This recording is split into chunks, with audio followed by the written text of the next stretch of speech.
It's the Friday edition of the Audible. What do you know? Here we are. Kim Bokamper, the great Joe Rose, number 80 in your program, number 4 or 5 in your heart. Are we talking somewhere marriages? Or are we talking? Let's not get into your actual love life here because that would right. the show only goes for a half That's hour, a good Joe. point. We don't have enough time for that. Big weekend though again for the Dolphins. You got the Buffalo Bills come to town, AFC East matchup. I always remember Coach Shula saying, "Hey, you know what? You got to beat the teams that you're in direct competition with." That's the Buffalo Bills. That's the New York Jets after the bye week. 2 straight games against the AFC East opponents with a bye week in between. Chance to make some hay while the sun shines here, and the Dolphins coming off of a great win. And Joe, I know everybody I've talked to, from coaches to players, about last week's game, saying, hey, can you build off of that? Can you carry some of that confidence into – oh, no, it was just – they're kind of in that mindset. No, that was last week's game. This is this week's game. And I do understand that every game is a standalone game. But I got to feel there's a feeling of confidence and a little swagger, if you will, especially from that offensive line going into this game, that I think they carry with them from the game before, just based on my experiences. I agree. You got to learn how to win in this league, and especially against good teams. That Cleveland win kind of left you. You didn't feel real good about it. This was a dominant win, and they're going, hey, when we all play together and we play hard, we're pretty good. And the second thing that happened for me this week, I asked Ryan Tannehill, I said, Ryan, how do I explain to fans how bad we've been for a month? Yep. And now we play one of the great games this season in the NFL, huge upset, and it was a dominant win.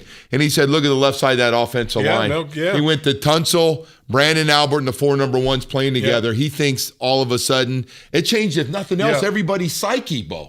You know what, Joe? I watched that game, and I tend to watch the game from the offensive line out. I focus on, let me say, the line of scrimmage. Right. I look at the 5 guys in the line of scrimmage, and then once I see that, then I kind of widen my view. Other people, like if you're a receiver, they look from the outside in. Right. I look from the inside out.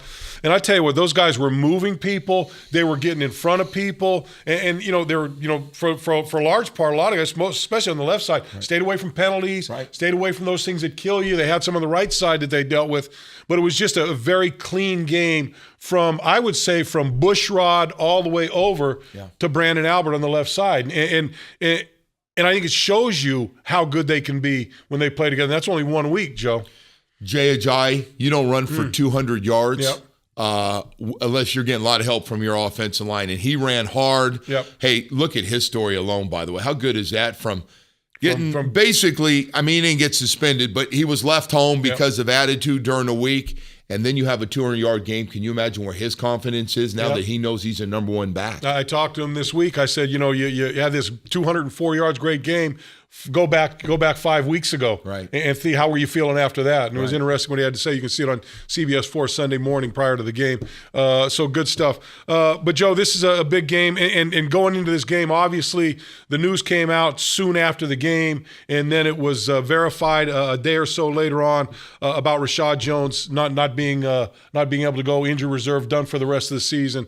And boy, that is that's a tough thing. We got a question here about it right here on Twitter. Lubin6, how does Miami adjust with the loss of Rashad Jones? Well, you adjust easy by saying Michael Thomas goes in there. Walt Aiken probably gets a little time on there.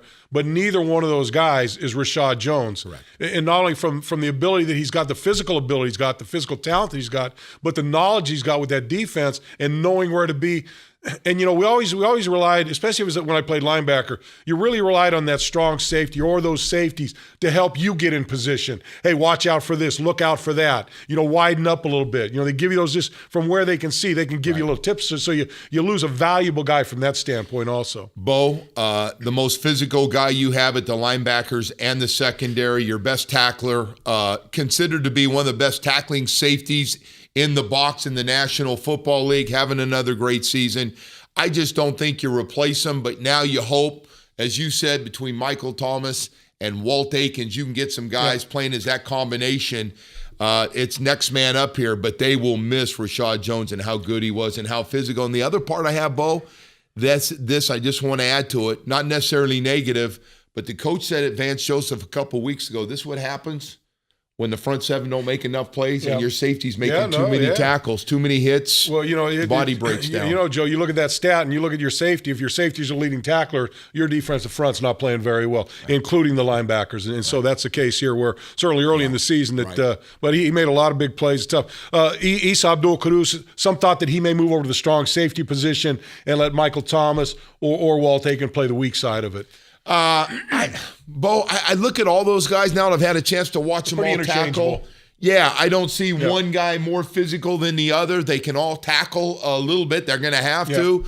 Michael Thomas, I think, is a real valuable guy. I don't think we give him enough credit because he plays in nickel and dime packages. Unbelievable on special teams, and he can make some plays playing deep as well. So I really like having him. Smart guy, understands the defense. Hey, you're watching the Audible. If I didn't let you know, if you're following us on Twitter, you're watching us on Twitter live, you can go ahead and send your questions via Twitter. Just hashtag the Audible. You can also see us on Facebook on a delayed basis, and you can see us on MiamiDolphins.com. That's the Miami Dolphins Facebook page. Donnie Rad, how do we stop Taylor from scrambling? Well, that's. Let me tell you what, that's a tough thing. Well, you know what? You know how you're talking from you stop somebody like that from scrambling by playing discipline in your pass rush, maintaining your pass rush lanes. If you've got contained, stay outside. If you've got inside, you can't. You can never have your two tackles go outside. You got to run some tackle game. Right. I always talk about traffic. You're on tackle. You got a guy that tends to run up the middle. You're on tackle games. It creates traffic in there. Right. They've got to avoid that traffic. If they're playing man-to-man, you got guards switching. A lot of things go on when you play those tackle games, and let the ends get upfield and see if you can make it that way, and throw in some blitzes every now and then. So I think that is how. And look, maybe you don't sack him. Maybe you don't get as many hits on him, but if you're a little more disciplined, you can save the big play of him running down the field and picking up 20, 25, 30 yards in a key situation on you. He loves to run and has no problem dropping back there. And if nobody's open, trying to run for 8 or 9 yards on third down, I'm with you on that. Hey, Bo, you're right about that. You get that four-man rush and that thing gets too spaced out. Yep. He's going to take off and run and try to make one guy miss him, bouncing outside and trying to outrun linebackers. Yeah, especially if they spread things out, go with an empty backfield, and usually you lose your inside of the. Your inside widens out. It makes it tough out there in the safeties and in the linebackers when they get wide. And you got those two tackles in there. Here's another one, Mr. Sierra Mist. Must like that drink. Where does Miami with a healthy Arian Foster? Where does Miami go with a healthy Arian Foster now that Jay is the number one back? Well, I think he's the number two guy. As long as Jay Ajayi keeps running the way he ran last week. Now, if Jay goes out there and spits up the ball in the first series, or just isn't effective at all in the first series, second series, then I think you start seeing a little more Arian Foster coming in there, and they give him an opportunity to see what he can be.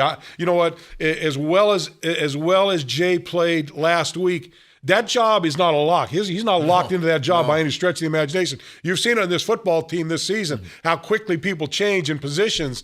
And he's a guy he's got the chokehold on it right now, but that could change in a quarter easily. I think that's what's been sold to him, too. I think what you hit, Aaron, get yourself healthy. We want to use you. Hey, Arian Foster knows the situation. Hey, the reason that Ajayi's playing so much is because Arian Foster got hurt, and that's been the knock on him. The other guy, don't forget about that. Every time he comes in, he makes plays is Damian Williams. Yeah, no, I like the kid. And by the way, by far the best blocker on blitzes that they have. Some people aren't as high on him as I am. I really like him. I like the kid, too. There are guys like that. I'm trying to think.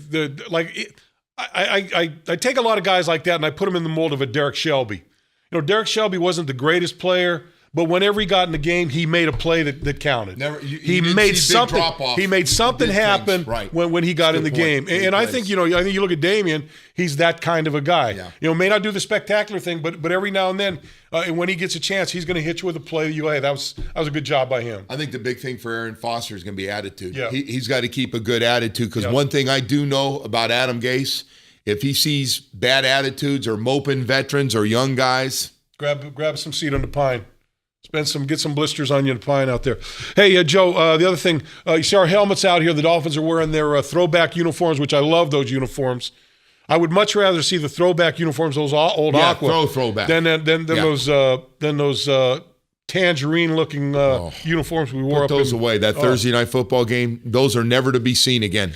So the alumni weekend, our alumni weekend begins tonight. There's an event at the stadium tonight for the alumni. I think Nat Moore said we got 100 and something guys coming in for this. Great. Big Joe Rose will be the MC tonight. I know you jumped up and I just volunteered said I got for to be that. part of this. Got to be part of it and do it. We got Saturday. They got a golf tournament, and then at halftime Sunday they'll do an event. But I want to thank some of the sponsors: American Airlines, Anheuser-Busch, Breakthrough Beverage, Corporate Travel Consultants, Dynaserve, Ed Morris Auto Group, G4S, Hager Clothing Company, Miami Orthopedic and Sports Medicine Institute, MIK Construction, Orange Bowl, PepsiCo, South Florida Ford, SunTrust Bank, TD Bank, UB Chillin, that's my favorite, UB Chillin, Waste Management, and WRDQ. All these people sponsored to make the weekend go, it's great stuff, smoothly. man. It's going to be fun. We're going to have a lot of sponsors out there, and we get to see a lot of the old guys and young guys around us. No doubt. It'll be fun. I got to ask this question from Twitter. Zoom out.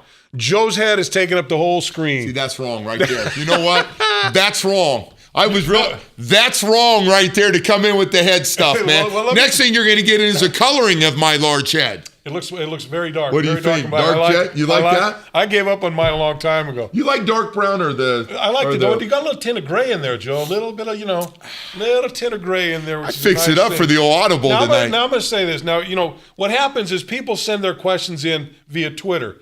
Hashtag the Audible if you want to do that. And my man Neon Leon back there sorts through them and picks out which ones we should put on. Oh, see, so that's Neon wrong. Leon, my man Neon Leon back there, telling me that. who I think last week he was in timeout, not when you were on, but I put him in timeout one show last week because he was just being a little obtuse in there. I put him back in timeout. Didn't put his nose against the wall, but just had him sit against the wall back there and mind his P's and Q's. So I'm going to say that he's the one that threw that out for you, Joe. You try walking around with a size 8 head and find out how easy it is there, jerky. Hey, Joe, you want a hat? No. King Edlin, will Cam Wake retire in Miami? Teams are shopping DEs around and mentioning him right now. I say no. I say no. The guy, look, the more he plays, the more valuable he becomes. He's gotten better. They tried him 2 weeks ago and they put him at that Sam linebacker, started in a 5-man front in that game against Tennessee, then brought him in last week as a starter. And all he did was produce. He's involved in 2 sacks on the day for you, and all he did was produce. He's gotten a lot more snaps. Yep. Now it's everybody's worried early on, and a lot of the articles here in town were Cam. Now that he's gotten it back, his confidence is back coming off that Achilles.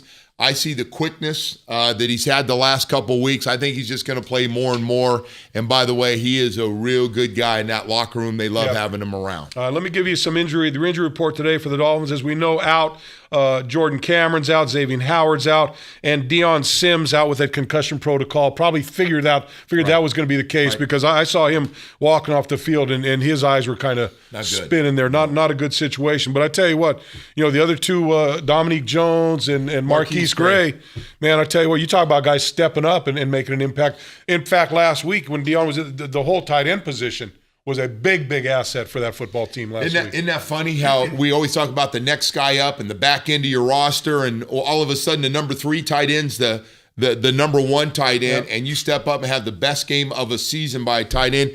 Nice catch on a crossing route on a bootleg outside from Tannehill. The long catch, I was really impressed. And Dominique has a touchdown call back. He could have had a touchdown in the back of the end zone, makes a nice catch. We haven't talked too much about Ryan Tannehill this week, but you look at the stats came out after that game. And Ryan, 4th in the league in yards gained after, or yards per pass for Ryan Tannehill, 8.11, 4th in the league. So, that whole story about how he can't throw the deep ball, I think that's kind of been put to bed. That's been laid to bed right now. There are other people, there's some other issues that people have with Ryan Tannehill that are a little more tangible right now. Not the deep pass. Not after this game, but the deep pass. No, I think that's I think that's a thing of the past.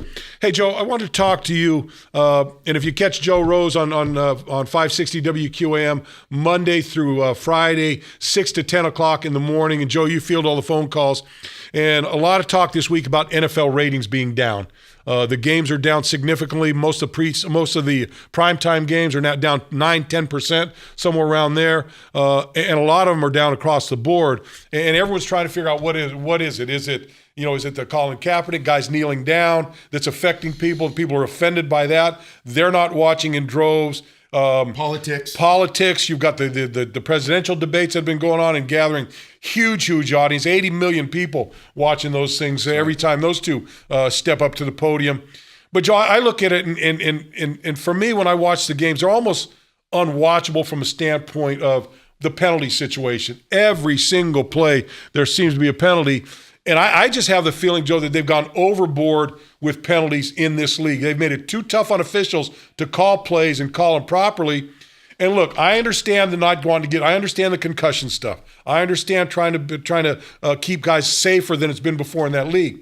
But we talked about this a little off the air, Joe. If I had my ways, pass interference would be loosened greatly. Let those guys go up and fight for the ball. Right. You said, you can't put a bear hug in the guy, but if you're fighting for a ball and you happen to knock the guy's hand down, so be it. Let him go. No one's getting hurt in those situations. It's two guys fighting for a ball, a lot of times up in the air. Let them play it that way and let the games go on.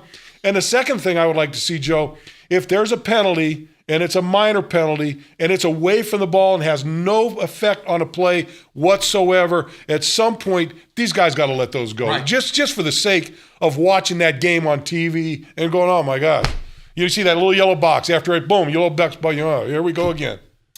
Besides those penalties, and I agree, Bo, there's nothing more frustrating. And by the way, it's happened to us. Yep. I mean, the other day, touchdown, and we're jumping up and down, and then the little yellow flag comes out and it gets called back, and it does get frustrating. But just bad football in general. Yeah. I mean, I'm watching the Jets score 3 points the other day. Besides those penalties you're talking about, and there were some brutal penalties, but that's hurting the game as well. Yeah. They talk about parity and balance in this league, but you know what? There's a big difference between the haves and the have-nots, man. The old NFL is going to be okay because those numbers are still way up there. No. It's one thing when you're down 10% from the mountaintop, from Everest. When you're down 10% is one thing. It's the other thing when you're in the foothills of Marysville, and you're down 10%, right? That's a different deal for sure. All right, you're watching the Audible here. Kim Bokamper, Joe Rose. If you're watching us live, you're watching us on Twitter. You can send your questions in via just hashtag the Audible. You can watch us on Miami Dolphins, the Miami Dolphins Facebook page on a delayed basis, and the same with MiamiDolphins.com. So you can catch us on any of those opportunities. Is it now established that a good team begins and ends with the offensive line? Joe, I've always believed that. I've always believed that you win and you lose at the line of scrimmage on both sides of the football, and especially from the offensive standpoint. If there was never any more clarity about that than there was last week when you had all 5 year starters in for the first time this season, as opposed to last week when you had two guys that were playing out of position in the left guard and left tackle position, and you're trying to play makeshift, and you got a right tackle that for somehow is not playing at the level that we've seen him play before. So you had three weak links in an offensive line, and then you go a week later, you got really no weak links in that offensive line. Although Juwan had still having a little trouble on that far side, but much better. If that doesn't show you how much an offensive line means, then I don't know what you need to see. It's one thing about the NFL that never changes. I know we like our sexy stars in skilled position, but you go back to the teams that are having success, and they've got good defensive lines and good offensive lines. I think it allows you, if you're good on the line of scrimmage, your skilled people don't have to be as good. You can get away with it and really dominate time of possession, third downs, all the stats that are so important. You just look at the success of this Miami Dolphin franchise over the years based on their offensive line, going all the way back to the 1971, 72, 73 football team that did that, 74, that offensive line. You had Hall of Famers on there. You had guys that should be Hall of Famers on there. Fast forward to David Woodley when you had John Giesler and Eric Laxo and Dwight Stevenson, and guys like Roy Foster, the Judge Ed Newman. That was a good offensive line that carried through Dan Marino. That's right. And then Dan Marino, well, then you got Keith Sims and you got Richmond Webb and you had Tim Ruddy and that group. They've had. Those are good lines. And every time the Dolphins have had a good line, a good offensive line, the point production has always been there, Joe. And not only that, but Bo, all those guys played together for a while. Yeah. I mean, you got to have guys. It just can't be this year they're together, next year it's a group. I think the fact when you get the same group of guys back for make a nice 3, 4, 5 year run makes a difference. And I don't think people understand that, Joe. I mean, you see guys. I've been in position before where you're sitting there and the guys I played with on my defensive front, we played together for 7, 8, 9 years together. And so you'd get to a point in the game, you just look over at someone and they knew exactly what you were thinking. Right. You didn't have to say a word. You didn't have to say anything. You saw it, boom, and you made an adjustment, and it worked. But you don't get that without, that's what I think that's one of the things that this league also misses now. Great for free agency, great for these players and the money they make. But boy, 40% turnover of every team. It's hard to get that kind of continuity where the guys standing next to you that well. Bo, they go two ways. Either they're not that good like your group, but Bo, if your group was playing today and the free agency came up, you would have lost a bunch of guys because everybody wants to get paid too. No question. Hey, love playing with you guys, but I got to get paid. No doubt about it. No doubt about it. Exactly. Hingle McCringleberry. McCringleberry? No, Hingle McCringleberry to you, Joe. Oh, Hingle. So that's got to be so if he's got an @ there, so that's a Twitter handle. That's got to be his name, right? @Hingle McCringleberry. Can we call him Dingle? We can call him Hingle McDingle McCringleberry if you would like to. That's awesome. We can go there. Do our chances of winning go up significantly if McCoy doesn't play? It certainly doesn't make it any harder if Shady's not going to play in the game. Helps. It certainly doesn't hurt if he doesn't. But, Joe, I learned a long time ago. I got caught up in this a little early on in my career where, you line up and you're getting ready to play against somebody and he's really good. And then all of a sudden, late in the week, it turns out, the guy sprained his ankle in practice, isn't going to play.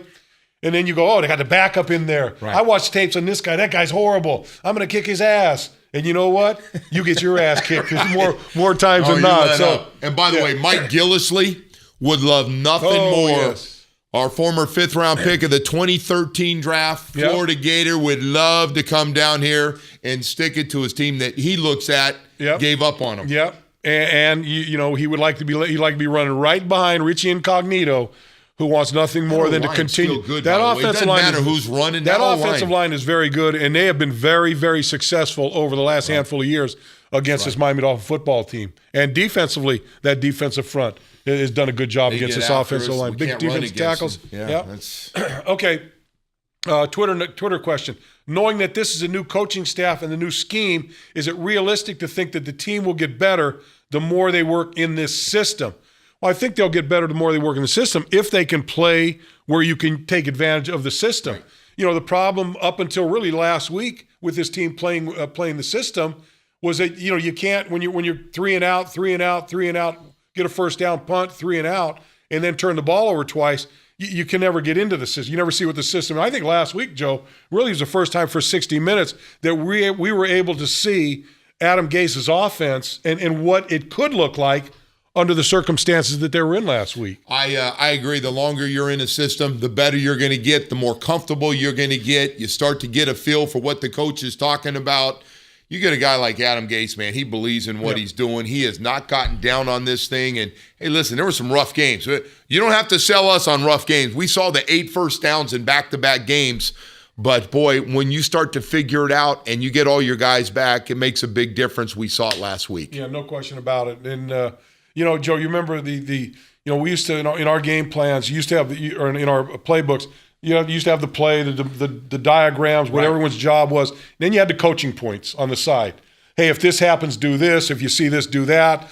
But you've got to be an assistant. I always said, I can't worry about that now. I just got to worry about knowing what I got to do. Eventually, I'll get to these coaching points and figure out how that can help me. And so, but you got to be comfortable in the scheme. You got to be comfortable with what you're doing in order to do some of the things that will help you get better. And you get that with being together and being able to run your system at a consistent level. And this is what T. Lubin 6 is asking. Continuity and consistency is key for success in any group. I don't think, Joe. Look, I don't care if you're working in a factory. Right. I don't care if you're driving a FedEx truck. I don't care if you're a CEO of a company. I don't care if you're a football coach, an offensive lineman. Consistency and continuity are the key to success in everything you do in life, Joe. That's why I want to stick with what we're doing and not flip it and not constantly have a bunch of turnovers. So we know what our system's going to be. We know who our guys are going to be, and I think the football will get better and better and better, and we've gotten away from that here. Yeah, at some point you've got to stick with your guys. You can't bring a coach in for 3 years and then bring another one in for 3 years, and because you build a foundation, they start to build a foundation, they never get to finish it. Boom, they're out the door, and you take 2 steps back, and you try to jump forward, and that's it. I agree with you. That has been a big problem with this franchise for the last 2 decades or thereabouts. Getting real close. King Edlin, Incognito versus Sue. How much will we see of that? I think it's going to be more Jordan Phillips Richie Incognito. But hey, I got a feeling I wouldn't be surprised. They'll see each other a little bit, and that will be fun to see what happens. Richie's playing at a high level in his 30s. It's been a heck of a comeback after the Bullygate. Suspended for a full season before allowed to come back in to play at the level. Got himself a new 3-year, $15 million contract. Nice comeback by Richie. Yeah, no doubt. And Joe, the other thing about Sue this week, the accusations about him this guy can't do anything, man. I didn't see it. I didn't see it either. I watched the play. I looked at it. I didn't see it. And I'm going, what do you guys, how many times do you kick a guy just because of the legs in the middle of your he's got a 320-pound guy he's taking back. He's here, let me go ahead and kick Ben while you and I are physically taking. I just don't see it. And I understand what his reputation is. Bo, everybody's got it on the internet. I watch it again this morning 5 or 6 times, and I just don't see enough. Like I don't see like he's stepping on some guy and getting up and cleating him and cutting him up. Look, he's an aggressive player. I mean, he gets a guy, he takes him down, so the guy knows. He did throw him down. He knows he's been taken down. He did no throw doubt. him down. But I don't know. I just think you, like you said, he's a victim of his own. His own character. That's a caricature that they did that in Seattle, and I was like, I didn't see it in Seattle. No, not at all. Crazy. Does Reggie Bush out in the flat put more pressure on the linebackers? Yes, he does, as well as the safeties. If they've got to cover him, a guy like Reggie Bush, he would have been a nightmare as a linebacker to cover. I don't know what level he's playing at right now, but I know the guy keeps himself in good shape, works as hard as anybody in the National Football League. And you run him on a little halfback short option, and you don't take if you don't take away a side from him, it's going to be a long afternoon with Reggie Bush back there. As good a running back coming out of the backfield, one-on-one like you're talking about, and the only team that never used him that way was the Miami Dolphins. Shaking my head. Yeah, try to figure it out. Hey, you're watching the Audible. Kim Bokamper, Joe Rose. You send your questions in via Twitter. Just hashtag the Audible. You can catch us on a delayed basis on the Miami Dolphins Facebook page as well as MiamiDolphins.com. Joe, going another home game, 44 days in the middle of a 44-day homestand. You got another home game, and it's supposed to be cool this weekend. Wouldn't mind a little of that humidity and a little bit of that rain before the game. How hot was it on the field last week? I mean, you know what? It wasn't hot. It was humid, It was just the humidity was thick in the air. And you can see it. Look, not only our guys by the end of the game, Bushrod walked off with a Laramie Tunsil cramped up. Bushrod walked off the field one time. I mean, those guys were worn out. That was a tough, physical, hard-fought football game. No, absolutely. Humidity, heat, turn it up. And if it is cool, listen, there's no question that it's a big tool we have down here living in South Florida. And why we were so good the old Orange Bowl is heat, man. We'd wear people out. How many games did you go in where you go in that second half and you kind of knew? You kind of knew. You knew at halftime, those guys were done. Those guys were done like Lawrence Timmons puking in the end zone. You don't think he was done at that point? He was. I remember playing the Chicago Bears in the Orange Bowl, and I remember they had Reeve Sori and Noah Jackson on one side. They each weighed about 315, and there wasn't an ounce of muscle on either one of them. It was just big, fat, sloppy, and they broke the huddle, turned around in their black jerseys on one of those 1 o'clock games in the Orange Bowl. They both broke the huddle, and simultaneously he bent over and puked on the field. I looked over at Bob Baumgartner. I said, Bob, the game is over. They wanted out of the game, right? Crazy. That's it. All right. Can we get your predictions? Joe, what do you think? What do you think this week? I feel good about the Dolphins this week. Listen, there's nothing to be. Why would they be cocky or overconfident? It's got to be another great effort. I do feel good about it.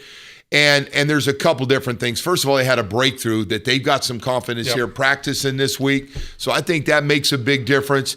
And they've been dominated by Buffalo. Yeah. Buffalo has dominated the Dolphins, and it's been physical. Yeah. No. There's a lot of things like they've kind of been called out there, front seven and offensive line. We were hearing about the Bills and their 20 sacks, and it's a good group to get called out. And I'm going to bring this up because you and I were talking about it before. They got the New England Patriots next week. They may be looking always in the back of your mind. Well, and you talk about LaShawn McCoy. Do you hold him out against the Dolphins to make sure he's healthy against New England? All those things come into play here, so we'll see how it works out. I just want to see this team come out with the same enthusiasm and the same aggression that we saw last week from everybody on the field. Offense, defense, special teams. Everybody played hard and everybody played with a purpose. And I think if they come out and do that, I think they've got as good a chance as anybody of winning this football game. My big question is going to be what happened to Tennessee is if Buffalo comes out early and is able to run the football. It's going to be a long day. All bets are off if they're running the rock. They got to win on third downs. Did you see that turnaround? 50% on third downs for the Dolphins, 26% last week. I know. Almost a complete turnaround of what those numbers were going into the football game. So you got to win on third downs, and you've got to be able to run the football, and you've got to win the time of possession. Right. Those are the three keys going into this football game. They all bridge together. Yep. I want to keep that defense on the side, on the bench. They'd like to have a 12 or 13-minute time difference. And if they can do that, Bo, it'd be huge. Joe, you got a few minutes to stick around. We need to have a little conversation with Neon Leon back there, my producer. And the headshot. Now that you made me aware of that was just that was pure Leon. That was pure Leon right there, taking a big time shot at you. Do you think my head is that big? You've known me a long time. Do you think? All I know is I think it's my neck. All I know is this, Joe. I gave you a 7 7/8 baseball cap one time, and it was too small. That's true. That's too small, yeah. That's true. I don't like to bring up names, but since you were in the Pac-10 and he was in the Pac-10, I hate to bring up OJ, but your head is maybe not quite OJ-esque, but it's somewhere in the ballpark. Now they're doing a close-up. You're wrong. You guys are wrong. That, my friends, is Joe Rose, and this has been it's full of brains, man. We'll catch you Monday. That's going to do it for today. Dolphins, hope we get another win on Sunday, and we'll be happy on Monday coming back. Have a good weekend, and we'll see you then.